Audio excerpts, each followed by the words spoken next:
E você? Você também foi demonizado pelo consumo de leite, caso o fazia, e não toma mais leite porque está com cagaço de tomar leite? Muito bem, meus amigos, eu tenho um convidado especial, o doutor Marco Aurélio, professor de Educação Física e nutricionista, com doutorado pela USP. Marco Aurélio, eu me lembro muito bem, na década de 80 e 90, que eu sempre utilizei muito leite integral, semidesnatado, e mais recentemente eu continuo tomando leite desnatado. Eu sempre considerei uma ótima fonte de calorias, porque eu acho que um bodybuilder, quando ele necessita de crescer, ele necessita também de calorias de ótima origem. E no leite nós vamos encontrar, além de proteína, nós vamos encontrar gordura, encontraremos vitaminas, fala-se muito hoje em dia da vitamina D, fala-se vitamina B12, outros componentes vitamínicos, além da caseína, que é uma proteína de liberação lenta. Marco Aurélio, nos dias de hoje, por que demonizam tanto a utilização do leite? Principalmente porque algumas pessoas acabam desenvolvendo algum tipo de alergia à proteína do leite, que é a caseína, né? Ou acabam desenvolvendo intolerância à lactose. Então, quando isso acontece, as pessoas acabaram generalizando. Ou seja, e percentualmente, não é um percentual muito pequeno de pessoas que acabam por desenvolver uma intolerância grave à lactose? Seria em torno de 2% da população apenas? Talvez até menos. Talvez até menos. Porque, assim, a tendência ao longo da vida é a gente ir diminuindo aos poucos a produção da enzima lactase. Mas isso não acontece. O que a gente sabe é que existem populações espalhadas no globo terrestre que têm ou não uma prevalência maior em manter a lactase sendo produzida ao longo da vida. Ou seja, é uma condição também genética, com certeza. É uma questão geográfica. Sim. E no Brasil, você tem mais ou menos o apanhado disso que seria uma intolerância à lactose, alergia ao leite? No Brasil, nós somos um país totalmente heterogêneo. Então, nós não temos especificamente esse dado. Nós temos, por exemplo, dado em asiático, que tem muito pouca lactase, então são extremamente intolerantes à lactose, e eles, por exemplo, conseguem fazer o consumo, né, do cálcio de outras fontes. Marco Aurélio, eu me lembro bem na década de 90, quando eu realmente treinava para ficar grande, eu cheguei a 130 quilos, uma condição razoável. Os vídeos, eu tenho poucas fotos e tenho bastante vídeos de treino dessa época. Eu tinha um parceiro de trabalho e também na academia chamado David. O David, ele era um cara gigantesco, muito embora até apresentasse uma desproporção de perna. Ele treinava as pernas apenas uma vez por mês, ao estilo Tom Platz. Treinávamos lá na Temple Gym. A perna dele era realmente gigantesca, né? Ele era muito grande. Ele tomava, Marco Aurélio, 3 litros de leite integral por dia. O que você acha de um consumo desta monta?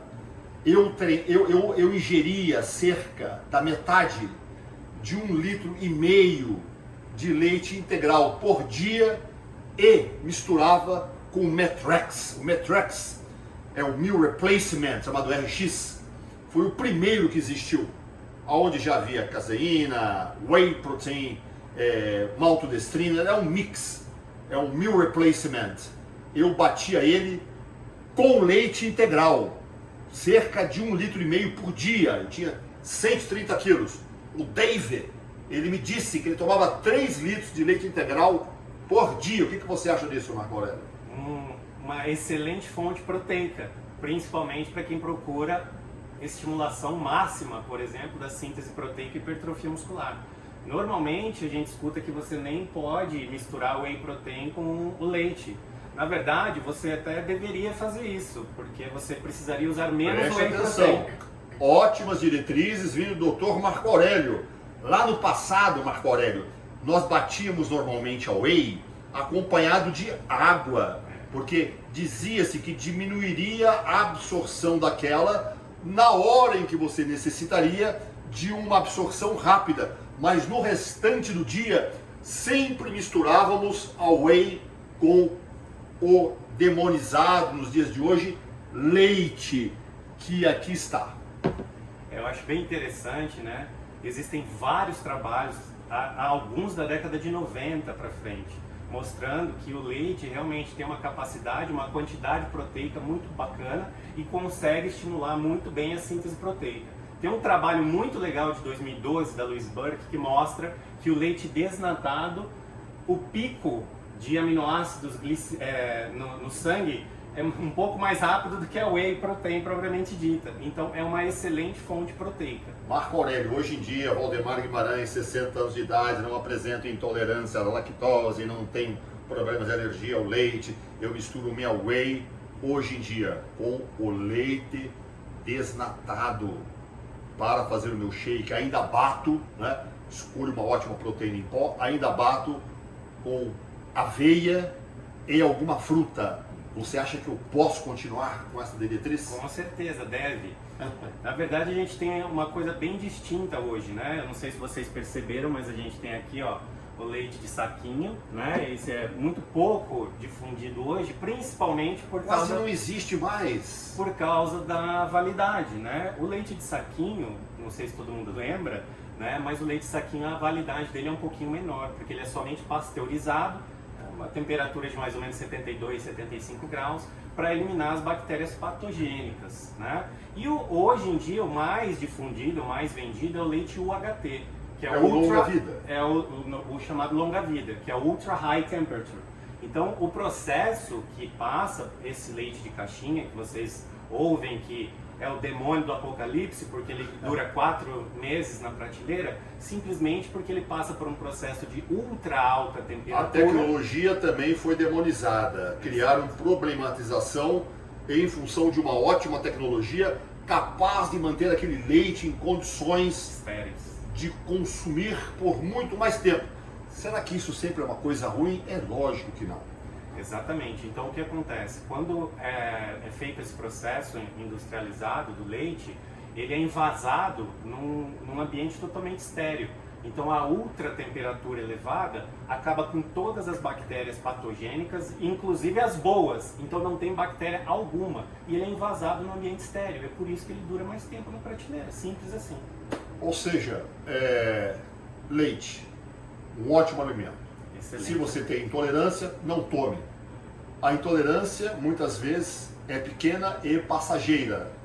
Então logo a pessoa deixe de consumir leite e derivados por algum tempo, ela pode voltar eventualmente a fazer uso de substâncias lácteas, Marco Aurélio. Sim, algumas pessoas conseguem acrescentar bem devagarinho, novamente, Reapresentar o alimento, não é? reapresentar o alimento. E pessoas que apresentam intolerância, às vezes conseguem ter tolerância a uma quantidade menor, por exemplo, entre 10 e 12 gramas de lactose, as pessoas acabam por consumir. E é lógico que tem aquelas pessoas que não podem Marco Aurélio, nenhum tipo de uma láctose. pergunta que me vem à mente agora. E se aquela pessoa está em fase de cutting, a garotada gosta de falar cutting. Ah, professor, eu estou em bulking, eu tenho 20 de braço, mas ele está em bulking, né? Ok, ele vai para o cutting, que é a fase pre-content, que é definir. Ele pode continuar a tomar leite? Sim, o que é o fator determinante para você ir para uma fase pre-contest, o popular cutting, né? É se você se manter em déficit calórico. Então você tem que se manter em déficit calórico, lógico que a quantidade proteica vai ter que ser bem elevada, né, para você fazer a retenção da maior quantidade de massa muscular que você consegue. E o leite, por exemplo, desnatado, consegue... Marco Aurélio, lá na década de 80, nós dizíamos que o leite engrossava a pele. O leite engrossa a pele? Não, o leite não engrossa a pele. O que engrossa a pele? Gordura. Você Genética também, né? Genética também. Aí, meus amigos, dicas importantíssimas para você. Aqui do meu lado, o Dr. Marco Aurélio Fortes, uma pessoa, um estudioso, né? Um homem de laboratório, mas que também experimenta o treino no mundo da realidade, né? Acompanhe o trabalho do Dr. Marco Aurélio Fortes. Muito obrigado por essa canja, Marquinho. Até mais, galera. Um abraço. Saúde.